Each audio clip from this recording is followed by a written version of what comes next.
나에게 실망하여 내 자신 연약해 고통 속에 눈물을 흘릴 때에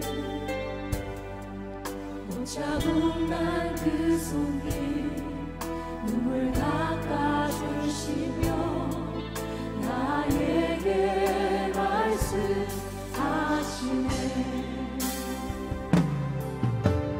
너는 내 아들이야. 오늘날 내가 너를 낳고다. 너는 내 아들이야. 나의 사랑하는 내 아들이라. 너는 내 아들이라. 오늘날 내가 너를 낳고다. 너는 내 아들이라. 나의 사랑하는 내 아들이라. 바로가 모세와 아론을 불러 이르되 너희는 가서 이 땅에서 너희 하나님께 제사를 드리라. 모세가 이르되 그리함은 부당하니이다. 우리가 우리 하나님 여호와께 제사를 드리는 것은 애굽 사람이 싫어하는 바인즉 우리가 만일 애굽 사람의 목전에서 제사를 드리면 그들이 그것을 미워하여 우리를 돌로 치지 아니하리이까. 우리가 사흘길쯤 광야로 들어가서 우리 하나님 여호와께 제사를 드리되 우리에게 명령하시는 대로 하려 하나이다. 내가 너희를 보내리니 너희가 너희의 하나님 여호와께 광야에서 제사를 드릴 것이나 너무 멀리 가지는 말라. 그런즉 너희는 나를 위하여 간구하라. 내가 왕을 떠나가서 여호와께 간구하리니 내일이면 파리떼가 바로와 바로의 신하와 바로의 백성을 떠나려니와 바로는 이 백성을 보내어 여호와께 제사를 드리는 일에 다시 거짓을 행하지 마소서. 모세가 바로를 떠나 나와서 여호와께 간구하니 여호와께서 모세의 말대로 하시니 그 파리떼가 바로와 그의 신하와 그의 백성에게서 떠나니 하나도 남지 아니하였더라. 그러나 바로가 이때에도 그의 마음을 완강하게 하여 그 백성을 보내지 아니하였더라. 할렐루야. 네, 오늘도 영상으로 오후 예배 드리시는 여러분들 가운데 하나님의 은혜와 축복이 가득 넘치기를 바랍니다. 오늘은 이 땅에서 제사를 드리라 라는 제목으로 말씀 나누도록 하겠습니다. 애굽에 임한 네 번째 재앙이 여러분 뭔지 아시죠? 바로 파리 재앙이었습니다. 그래서 애굽 땅은 막 황폐해졌습니다. 풍요로운 나일강 삼각주는 파리떼가 들끓는 더러운 땅이 되고 말았어요. 여러분, 파리떼가 시골에 제가 살 때 파리떼를 보니까 파리떼가 모여 있으면요 막 엄청 더러워지더라고요. 얼마나 불결합니까? 이런 상황에서 바로는 견딜 수가 없는 거예요. 그래서 모세와 아론을 부릅니다. 25절 보세요. 바로가 모세와 아론을 불러 이르되 너희는 가서 이 땅에서 너희 하나님께 제사를 드리라. 아멘. 네 번째 재앙을 통해서 애굽 땅이 황폐하게 된 것을 보고 그 모습을 견디다 못해 바로는 모세와 아론을 급히 왕궁으로 불러들이죠. 물론 두 번째 재앙 때도 바로는 그들을 불러들였습니다. 근데 이번에는 그들과 진지하게 협상을 진행해 나가기 시작합니다.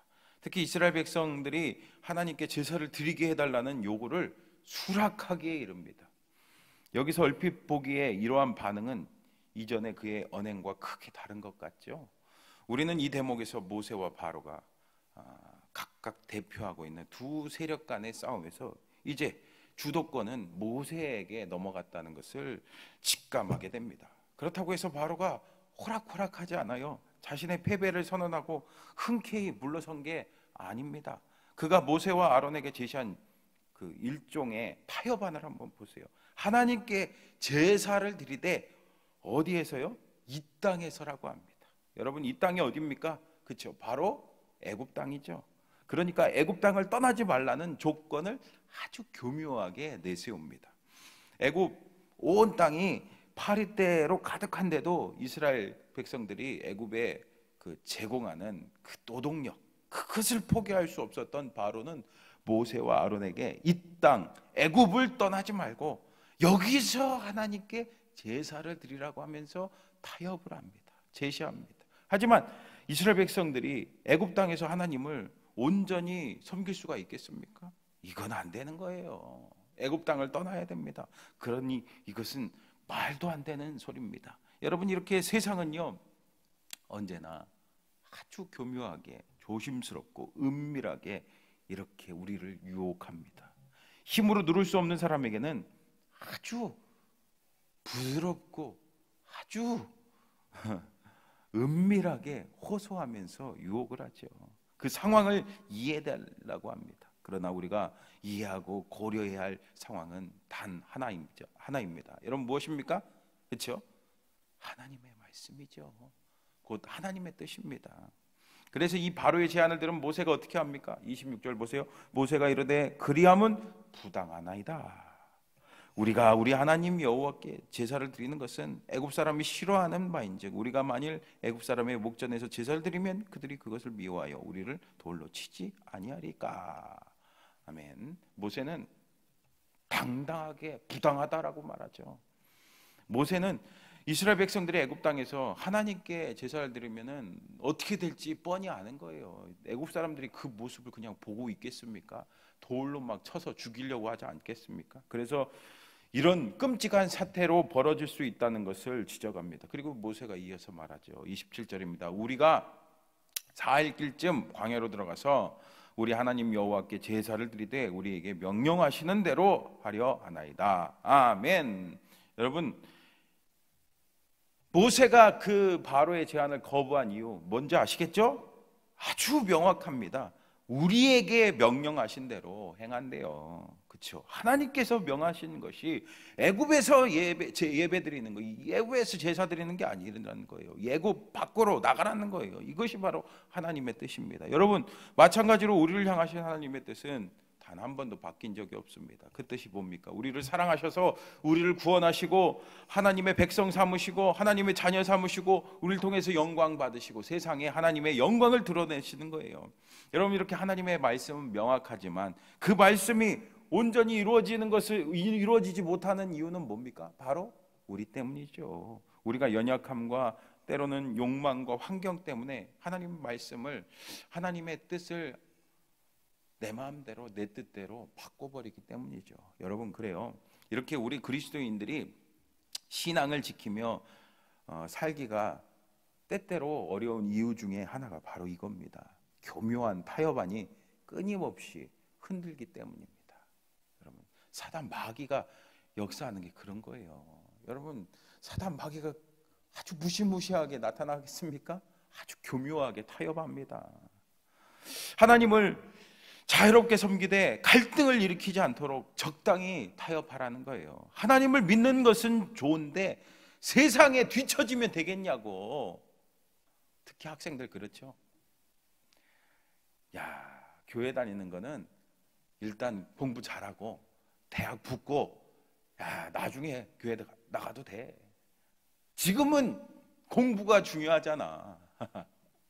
지금은 당장 돈 버는 게 중요하잖아. 생각을 해봐. 앞으로 살 날이 얼마나 많아. 아주 교묘하게 유혹을 하고 타협을 합니다. 그러나 여러분, 하나, 둘, 셋, 넷, 다섯, 여섯 계속 타협하다 보면은요 끝도 없어요. 어느새 하나님으로부터 멀어져 있는 우리 자신만 발견할 뿐입니다. 이 모세의 대답을 들은 바로는 모세의 지적을 인정하면서도 어떻게든 이스라엘과 이 애굽의 구분선을 지우려고 막 노력을 합니다. 어떻게든 이스라엘 백성들의 그 노동력을 착취하고 싶어서 28절에 뭐라고 합니까? 바로가 이르되 내가 너희를 보내리니 너희가 너희의 하나님 여호와께 광야에서 제사를 드릴 것이나 너무 멀리 가지는 말라. 그러죠? 그런즉 너희는 나를 위하여 간구하라. 바로는 어쩔 수 없이 이스라엘 백성들이 광야로 나가는 것을 허락은 합니다. 그렇죠. 선택의 여지가 없잖아요. 지금 막 파리 때가 막 아우 그 더러운 파리 때가 막 드글드글하니까 이 재앙에서 벗어나고 싶었던 거예요. 이스라엘 백성들을 가게 하든지 애굽의 멸망을 지켜보든지 선택을 해야 하는 상황이기 때문에 어쩔 수 없이 그렇게 보내죠. 하지만 여전히 조건을 붙입니다. 너무 멀리 가지 말래요. 너무 멀리 가지 말래요. 바로는 이스라엘 백성들이 자신의 통치권에서 멀어지는 것이 어떤 의미인지 분명하게 알고 있었기 때문이죠. 뭡니까? 그렇죠. 자유입니다. 자유.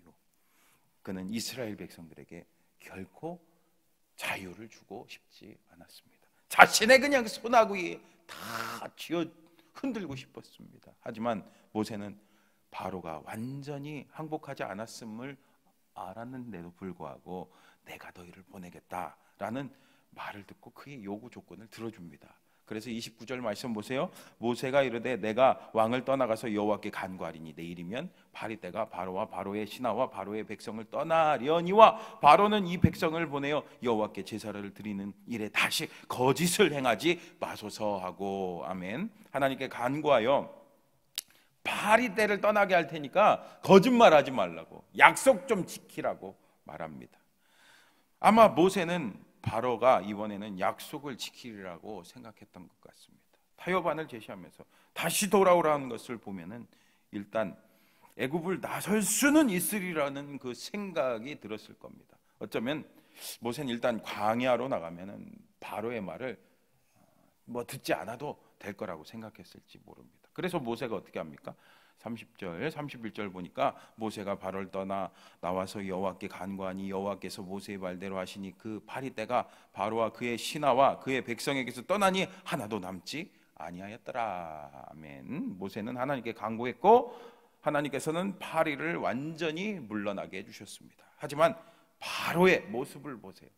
야, 완전히 진짜 그렇죠. 여러분 32절 보세요. 그러나 바로가 이때에도 그의 마음을 완강하게 하여 그 백성을 보내지 아니하였더라. 아멘. 그냥 막 손바닥 뒤집듯이 자신이 타협안을 제안한 것도 지키지를 않습니다. 바로는 쉽게 자신의 말을 그냥 뒤집어 버렸어요. 왕의 채신이고 약속이고 필요 없었습니다. 아랑곳하지 않았습니다. 이스라엘 백성들을 보내지 않았습니다. 아직 정신 못 차렸어요.